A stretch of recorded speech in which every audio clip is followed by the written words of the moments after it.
چوتھا دور آیا جبکہ غلامی کے ساتھ ملوکیت. کیا مطلب؟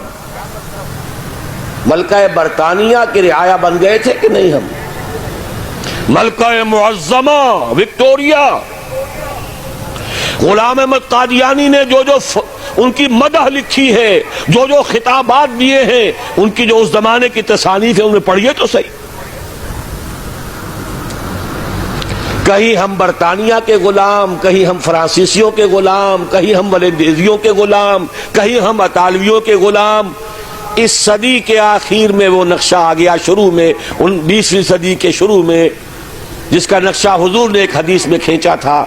صحابہ سے آپ نے فرمایا ایک وقت آئے گا یوشک ان تداعی علیکم الامم، کہ دنیا کی قومیں تم پر ایک دوسرے کو دعوت دیں گی کہ یہ تر نوالا موجود ہے، آؤ اور نوچ کو چھوڑ کر کھاؤ، ادھر سے ہم کھائیں گے ادھر سے تم کھاؤ، یہ تم لے جاؤ یہ ہمارے پاس رہے گا. مصر انگریزوں کے پاس رہے گا، عراق انگریزوں کے پاس رہے گا، شام فرانسیسی لے جائیں، اور لیبیا اطالوی لے جائیں، اور موراکو اور تونس یہ سب جو ہے یہ فرانسیسی لے جائیں، ہسپانیہ سہارا لے جائے، یہ سب لے جاؤ، آؤ تکہ بوٹی کر کے کھا جاؤ.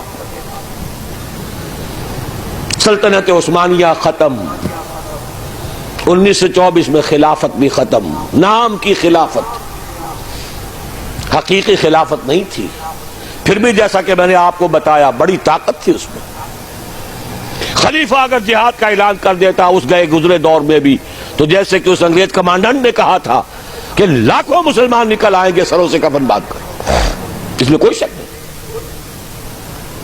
یہ تھا چوتھا دور، اور تھا نہیں ابھی ہے. یہاں سے اب ذرا بات شروع ہو رہی ہے، اچھی طرح سمجھ لیجئے. کہنے میں تو یہ آتا ہے اور تاریخ بھی یہ بتاتی ہے، حقائق بھی کچھ اس طرح کے ہیں کہ اس صدی کے آغاز میں تو اسلام اور مسلمان دونوں انتہائی زوال کو چلے گئے. اس کے بعد سے عروج شروع ہوا ہے کچھ. تقریباً 25 برس میں تمام عالم اسلام آزاد ہو گیا. سن 47 میں پاکستان بن گیا، مشرقی اور مغربی پاکستان 2 خطوں پر مشتمل. انڈونیشیا آزاد ہو رہا ہے، ملیشیا بن گیا ہے، اور ایک ایک کر کے عرب ممالک آزاد ہو رہے ہیں. تمام مسلمان ممالک تقریباً اکثریت والے آزاد ہو گئے. لیکن یہاں سے نوٹ کیجئے، دم لیا تھا نہ قیامت نے ہنوز، پھر تیرا وقت سفر یاد آیا. یہ جو کولونیلزم تھا جس کی بساط لپیٹی گئی ہے اس صدی کے وسط میں، یہ کرسچین کولونیلزم تھا. انگریز کون تھے؟ عیسائی. فرانسیسی کون تھے؟ ولندیزی کون تھے؟ ہسپانوی کون تھے؟ اطالوی کون تھے؟ یہ عیسائیوں کی کولونیل حکومتیں، نو آبادیاتی حکومتیں. وہ بساط ذرا طے ہوئی تھی کہ اسی وقت ورلڈ بینک قائم ہوا، کچھ عرصے بعد IMF قائم ہوا، اور اس سازش کا سارا سلسلہ شروع ہو گیا جو خلیج کی جنگ کے بعد عوام کے سامنے بھی علم نشرہ کر دی گئی. وہ سازش کیا ہے اسے سمجھ لیجئے. چوتھا دور ابھی جاری ہے. اس کو مختصر طور پر تو یوں کہوں گا کہ ایک سیلاب آ رہا ہے نیو ورلڈ آرڈر کے نام سے. نیو ورلڈ آرڈر، اور نیو ورلڈ آرڈر اصل میں کیا ہے؟ براہ راست حکومتیں نہیں ہوں گی دوسروں کی، انہی میں سے لوگوں کو بٹھاؤ، لیکن مالیاتی شکنجے میں جکڑ لو.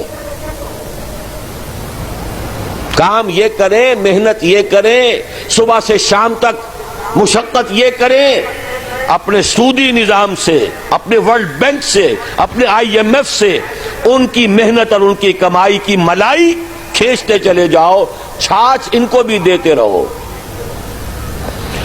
یہ پورا فلسفہ یہود کا ہے، زائنزم کے نام سے جو دنیا میں چل رہا ہے. یہود کا کہنا یہ ہے کہ اصل انسان صرف ہم ہیں. 13 ملین یا 14 ملین 1.5 کروڑ سے بھی کم انسان دنیا میں یہودی ہے. وہ کہتے ہیں اصل انسان ہم ہیں. باقی یہ 6 ارب جو بھیڑ نظر آتی ہے دنیا میں، یہ اصل میں حیوان ہے، شکلیں انسانوں کی سی ہیں. یہ گوئمز ہیں، یہ جینٹائلز ہیں. ان گوئمز اور جینٹائلز کا خون چوسنا ہمارا حق ہے، جیسے گائے کا دودھ پینا ہمارا حق ہے، بیل کو ہل میں جوتنا ہمارا حق ہے، گھوڑے کو ٹانگے میں جوڑنا ہمارا حق ہے. البتہ گائے کو بھی کچھ چارہ تو ڈالنا پڑے گا نا. بھوکی مرے گی تو دودھ کہاں سے لوگے؟ گھوڑے کو بھی شام کو کچھ دانہ ڈالو گے تو اگلے روز اسے ٹانگے میں جوت سکو گے. اس درجے میں اس بقیہ نوع انسانی کو سبسسٹنس لیول کے اوپر تو باقی رکھو. باقی ان کی محنت، ان کی کوشش، ان کی جد و جہد.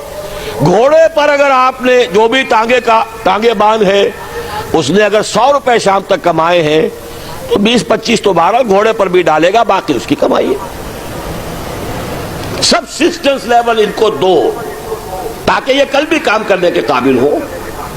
لیکن سارا سودی نظام کے ذریعے سے ان کا خون ہم کشید کرتے چلے جائیں. یہ نیا مالیاتی عالمی استعمار ہے. وہ استعمار اور تھا، وہ کولونیل رول. انگریز آ گیا. اب انگریز جب ہندوستانیوں کو نظر آتے تھے تو ہندوستانیوں کا خون جوش میں آتا تھا کہ نہیں؟ بغاوت کرتے تھے، مارتے تھے، پھر وہ ہندوستانیوں کو مارتے تھے. تو مار رہے ہیں اور مر رہے ہیں. یقتلون و یقتلون. حاصل کیا ہے؟ ہمیں آم کھانے سے غرض ہے، پیڑ گننے سے کیا فائدہ؟ اگر ہم ان کی کمائی، ان کی محنت اسے کشید کرتے چلے جائیں، اس کو کھینچ کر لے جائیں، تو خام خواہ ان کے اوپر براہ راست حکومت کرنے سے حاصل کیا ہے؟ یہ ہے چوتھا دور جس کی نئی شکل صرف بدل گئی ہے. پورے عالم اسلام میں حکومت میں وہی لوگ بیٹھے ہیں